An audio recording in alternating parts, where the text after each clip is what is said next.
კალიფორნიაში ჭინკა შენიშნეს. მოკლედ, ვისაც საშიში ვიდეოების გეშინიათ, შეგიძლიათ ვიდეოს ბოლომდე არ უყუროთ. ხოლო ვისაც ძლიერი გული გაქვთ და ვიდეოს ბოლომდე ყურებას მოახერხებთ, დალაიქება და ჩემი გამოწერაც არ გამოგრჩეთ.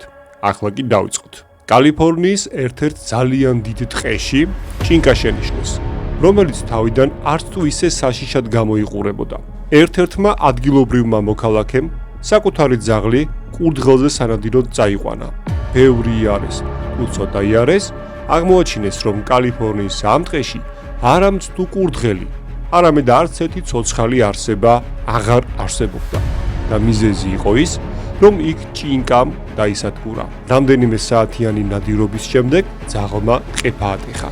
პატრონი მას მიუახლოვდა, ხოლო ძაღლის წინ მდგარი საშინელი სილუეტი დაინახა.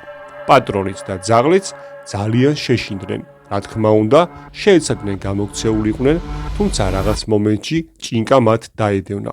საბოლოო ჯამში ბევრი ირბინეს თუ ცოტა ჭინკას გამოექცნენ, თუმცა ფაქტია, რომ ჭინკა საკმაოდ საშიში აღმოჩნდა. ამ შემთხვევას ფატალური შედეგი არ მოყოლია, თუმცა საჭიროა სიფრთხილე.